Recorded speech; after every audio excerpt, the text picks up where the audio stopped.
Hi, I'm Anthony Hyde. Welcome to Invest Comics, and you're watching Pink. Hi, I'm Sean from Famous Faces. And I'm Sebastian from InvestComics.com. And this is FFFIC. This has been a very long day. I am so sorry for anything that's going to happen in this episode. We apologize in advance for our stupidity to come. Shall we jump in? Let's go. We'll jump in. Let's review some comics, shall we? Let's start. Strange Talent of Luther Strode. What? So good. It's so... It explains the history on everything, and did it explain why he was chosen? I don't remember. To an extent. It doesn't exactly say. It explains that there's a reason people are chosen. Yeah, and it was just like this history lesson, and it was really good. It was the only time I liked history. And you're a hero, you gotta make important calls. Sometimes you feel like you're making such the right call, and you make the you're wrong not. call. You're totally not. Gonna be more wrong. You're like, oh crap. This is, I already want the trade so I can just read it through. It's one of those books like, oh, I know where this is going. I know. No, I don't. Was expecting at all. No, I don't. There's another book that's like that. Yeah, there's a couple. Justin Jordan. Awesome. Just great writer. Fantastic. I keep saying it. This is art really what Kick-Ass wanted to be. Trad Moore, I don't know who you are. I really like you. This is what Kick-Ass wanted to be. This is so good. So good. Only, what, 2 more issues? Yeah, 5 and 6. So can't wait. I'm sad, but I want the trade, so I'm happy, I guess. Green Lantern number 5. Yeah. Okay. So the way the last one ended, you think something's going to happen, and then it doesn't, and it's just, I don't know. I liked it a lot. It gives this sense of who Hal really is at the end, what really matters to him, and that's a really cool character development moment. But then at the same time, it's like, it also makes you realize and at the same time, it also makes you realize, wow, Sinestro really is the better and more interesting Green Lantern. Yeah. And the next issue's all Sinestro. It's like a day in the life of Sinestro. That's going to be awesome. I can't wait for that. It's kind of bitter. Ring. Bitter. That's a day in the mustache. Yeah. Get the mustache looking good. I'm good. That's Sinestro. Batman Robin number 5. Awesome. Love this book. It's the second best Batman book. Oh. Sorry, it's not the best Batman book. It's like, but it's only second best by like a little scoop. Yeah. A sconce. Jared, the guy who used to, I don't know, he's on a quest delivering a ring to a mountain. We were having a conversation, and he was like, I just hate Damian. Like, well, I love Damian because awesome. Because Peter Tomasi writes him so well. He gets that character. He makes you hate him because he writes him as well as he should. You hate him for the right reason. Yeah, you hate him because he's a dick. But you don't even hate him anymore. No. You totally connect. You feel for this little assassin, arrogant shit kid. And that's awesome. When you can make us like that. That you're doing your job. And the art in it continues to be amazing. And Pat Gleason just... It's just beautiful, awesome. And it's well done. Yeah. And they have a dog. The origin of... I forget the bad guy's name again. They can have a play date with Aquaman. Bat Dog and Aqua Dog. Genius. No Crypto, sorry. Crypto. Damn you, DCU. Everyone else gets a dog, Superman loses his. Yeah. The Ray number 2. I don't know. This is so good. I know nothing about this character, so I don't really... He's a brand new character. There's nothing to know. Everything you need to know is in here. And it's Palmiotti and Gray, so if you're reading anything in the DCU, you know they're good. And the storyline, there are so many things. There's so many comics that try to be clever, and you feel them trying to be clever. This just does clever things and make it flows so nice. And they got to be having a ball writing this. I guess by this point, I call this clever comics Mark Millar comics. Yeah, but no, this this one is a whole. This is really, really good. And then of course it's got the.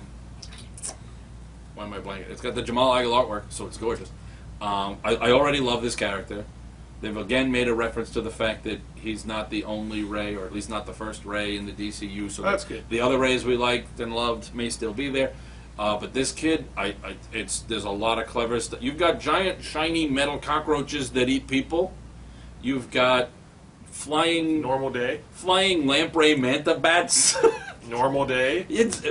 What's not to love? This is just brilliant. And a kid who we all see the superhero story with. Oh, superhero's got his girlfriend and messes up in front of her parents or in his normal. But nobody makes the mistake that this kid, because nobody can. It's his power to make the mistakes that he makes. It's brilliant. It's so good, this book. Batwoman number 5. I stopped reading it, but all I know is the artwork's gorgeous. So your review, go. I usually don't read this. I grabbed this. Why did you read this? Well, the honest reason, I was going to say I grabbed it because after the Chase trade came out, I wanted, I know that she's back in here, and J.H. Williams wrote Chase, he's doing this, so I wanted to follow. But honestly, I grabbed it without looking, and I thought it said Catwoman, and I grabbed it because I read that one. So I grabbed it without looking. When I got home, I was like, oh, Batwoman, I'll read this. It's really good. I haven't read any of the other issues, and you want to be able to jump in. I was able to follow this story fine, figure out what happened till now. Heck, a lot of this stuff refers back to the Batwoman stuff that I read before the DCU became the new DCU. It referenced one of the stories in there, so I knew what was going on. Artwork, gorgeous. Story, well done. Surprise hit for me. Activity number 2. It continues to be that perfect espionage book. And it's just, they give you a little bit of what you need to know, and it's just how they pull them off. And it's the only comic that dares to give you story on a need-to-know basis. Yeah, exactly, and it does that really well. The joke is this is like Losers again, but just complete. It's Losers Volume 2, which is what's going on with it. I was reading Nathan Edmondson's Twitter, and he linked the activity as its own Twitter account, and that gives you some more insight. So that's pretty cool as to what's going on. But I have a feeling at the end of the story arc, something really big is going to happen. It's going to be like, oh, that's where this was going. So this is the part where I'm going to start feeling dirty because I feel so ashamed after breaking a long stretch of not getting involved in this. I'm really becoming an X fan. No. Uncanny X-Force good. Wolverine The X-Men, really good. I love this book. I love everything. Did you just imply this is better than Uncanny X-Force? Maybe. I'm just saying. Here's the thing. Internet. Here's the thing. I think Aaron on his show made it seem like it was like, this is like watching Gossip Girl in comic book form. It totally is. You don't want to admit you watch those guilty pleasures or read this, but so much random awesome stuff happens. It's funny. It's clever. I feel bad for little baby Apocalypse. That kid is awesome. My little heart was breaking for Apocalypse. See, the best part of this, Uncanny X-Force ties in, so that's why it's even better. Oh, yeah. And at the very end, it's like, oh, how'd that happen? And Deathlock, I haven't liked Deathlock like this since, I think, 1980-something. Going around giving the percentages. Yeah, awesome. You'll probably die. 39.9% chance. This you'll is be dead. This is the X book to pick up. Out of X-Men and Uncanny X-Men, this is the one this you is need so to pick good. up. Yes. So good. And then, again, as they pull me further in, he wasn't brave enough. Because he knew. He was afraid if he read it, he'd end up liking it. I don't want to... And he doesn't want to like another I love X book. Christos Gage. I love him to death. I didn't realize this until this issue came out. When I pulled this off the shelf, he's like, why are you grabbing that? And I was like, Christos Gage is ready. He's like, for that issue? I'm like, he's on now. This is his thing. And X-Men Legacy 260.1... It was really good. I jumped in. I don't even know who half these people are because I haven't read most X books other than X Factor in so long that, last time I read it and, Rockslide looked like the Thing. Right? They hadn't realized, let's change that yet. So, but this was really good. And there's like I don't even like Gambit. I hate Gambit. I'll go on rants for hours about my dislike of the character Gambit. I won't do it now. Because Christos Gage made me go, okay. And I accept Gambit. It was really good. Artwork was really nice. It's Boldian. I was one of 3 people in the store who read what was he doing? The Young Allies and stuff. I like his art. It's good. Deathstroke number 5, right? Number 5. I'm losing track. It's 5 It's now. DC. It's 5. Go with it. So this continues with the previous storyline, and at the very end, someone pops up from Deathstroke's past. Like, cool! I didn't know that person was going to be that big of a player soon. So that's really cool. And it just continues to be one of those books where you're just reading. It's like, this is so entertaining. You don't need to know anything about Deathstroke's past. You don't need to know anything. Just read this. It's a good, entertaining read, just like a book we'll talk about in a few minutes. So. Not this minute, because right now we need to do that. We need to pull this back out. Okay, Jason Aaron. Writing some of the best X stuff ever written. I'm convinced there's 2 people with that name working at Marvel. Because this guy... Do they both have really big beards? Possibly.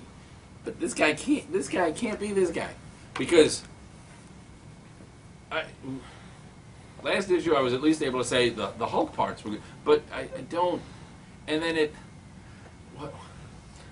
So all I can say about Jason Aaron's Incredible Hulk is read Jason Aaron's Wolverine and the X-Men. Whispers #1 by Josh and Luna. I love The Sword. The Sword was one of the first independent books that I read, and I fell in love with that. It was so great. The first issue was awesome. And then I went back and read most of the other Luna Brothers stuff, and you just want to whisper sweet nothings into my ear this whole review. Please. Okay. This guy's OCD to the max. That's where it starts off. And then he's having a dream about seeing other people in their sleep, and that's where this goes. And it's his ability to see other people and tell them what to do, which is hence the title Whispers. But what he tells them to do, and it really makes you question what you would do if you had the same power. Sort of like the Cape. So this, if you like the Cape from Joe Hill, if you like Sword, if you like anything the Luna Brothers have done, if you like anything like dark and twisted like that, you will enjoy this book. Sick and twisted. All right, Batgirl #5. I wish I could repeat a conversation I had yesterday about this book. I don't want to know. I liked it. All right, for a while I was with Batgirl, then I was kind of with Batgirl. Now I'm starting to like it. Really though, this it's sickly sweet and sadistic. This character Gretel she would have been perfect in Gail Simone's Suicide Squad run. She's Secret Six run? Yeah, that was it. Secret Six. It's a Suicide Squad. They just had a better name. She would have fit in perfect in that. Seems to have some kind of mind control, gets off on other people's pain, and the power works like that. And leading up to a Batman crossover, because Bruce doesn't like it when you take over his mind. And it was good. It was good. Captain America. All right. I started reading Cap again because someone was drawing it. Because Alan Davis. There you go. It's so beautiful. It's so beautiful.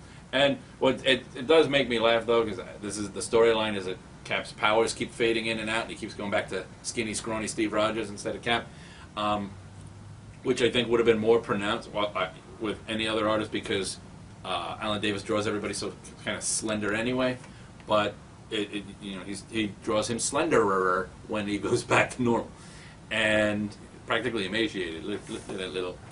I can't lift my shield. Ow, it hurts.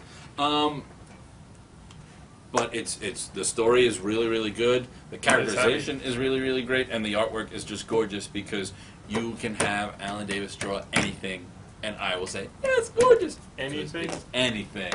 Challenge Put him on accepted. Hulk. I'll buy every issue. Put him on. Go to Spider-Man / Daredevil. Amazing Spider-Man / Daredevil Part 1. Spider-Man / Daredevil. There's probably a website for that. Don't go.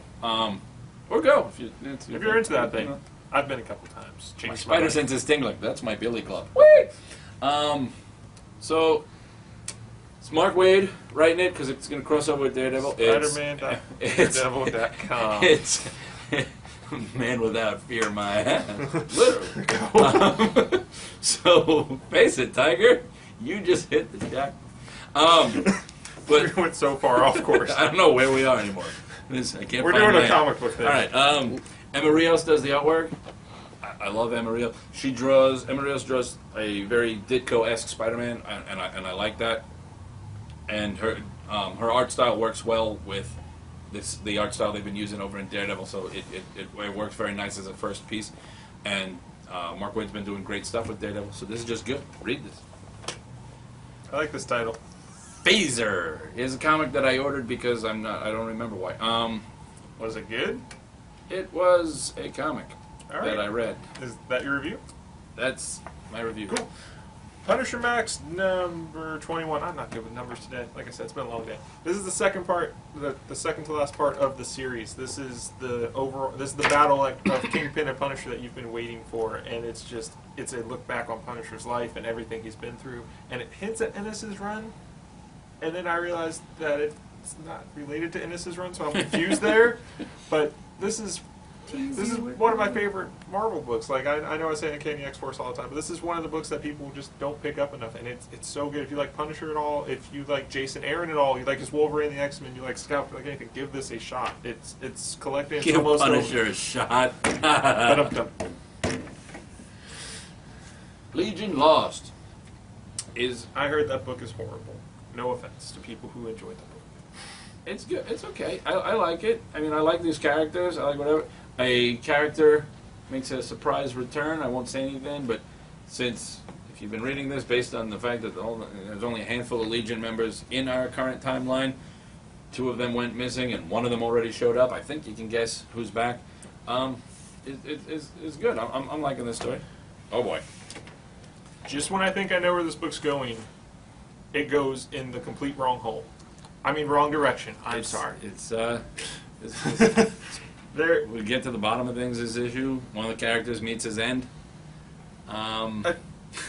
This, amazing. So good. This is so good. So good. Besides that part, like the no, story. even that it was. Well, no, that part's because good, it makes saying. perfect sense with the way this character. You find out so much about the history of the greats, and you find out that this person that is just sick. Careful what you wish for, I guess. But it continues so to be good. one of the best books that Image has put out. Josh Falkoff is just blowing it out of the water with this. And he started Doctor Who. I personally don't like Doctor Who, but if you're a Doctor Who fan, I might read Doctor Who now. I don't know what's going on with giant spiders that talk and stuff, but giant spiders that don't talk are just creepy. Giant spiders that talk, that's normal. It's fine. You can you can have fun with that. Brent Peoples doing some great work on the art. This is just a good book.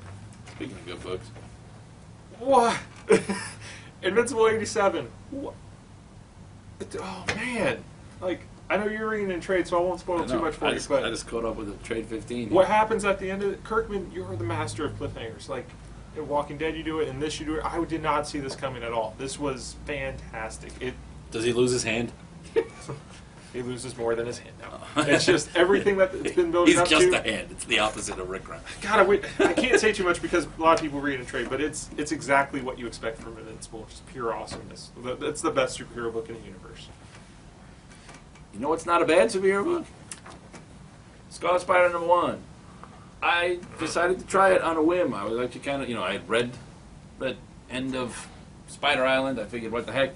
And this was actually good. It's got a little back. Just a history lesson? Yeah, this is just a bit in the back that explains to you who the hell is Kane, what's up with the clones, and that's pretty cool. They just did all those trades of the complete Spider clones. You really needed 3 pages of that's it. It's everything I need to know. But this story was really good. The art, who does the art? Stegman? Yes, Stegman does the art, and Yost is writing it. Great team, beautiful book. Liked it. Really liked it. Suicide Squad #5 wasn't my favorite book of the series so far, but it was really good.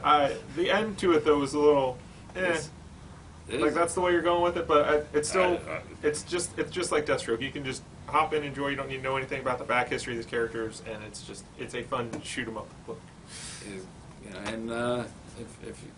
If you're on a team with a guy named King Shark and he goes catatonic, just leave him that way. Dude, don't just. You've seen Shark Week. You know what happens. Just walk away. That's the best King Shark moment in this series. Eh? I still miss my, I'm a King Shark from Gail Simone, but Superboy #5. I don't know anything about it. I just felt like holding up the title to watch him do whatever he's going to do. Superboy '5 is. Should I just go to X Factor 230 so you can? You know what? I'm not going to go on a rant. I'm going to tell you. You know what? Should I start playing Angry While Birds? Titans is making me want to bash my head against a rock, because I don't understand why Lobdell is doing anything he's doing in that book. He knows what he wants. In this book, at this point, like I kept saying, Superboy is moving further and further away from being everything I think of as Superboy. At this point, I think he's gotten as far away as he's going to go. I still think this character should have been anybody but Superboy, and I'd be, but the stories are interesting. I like this guy's art. I can never remember his name. Silva. I like the art on this. This particular issue, I liked the story. It's just like some part of my brain just kind of detaches and goes, Superboy, no, not you, and floats away. And then I like it. The story is okay. It's just not my Superboy. But it holds out for hope that at some point maybe he'll be something. No, not you. Akin to Superboy. You're some mindless zombie reading Superboy.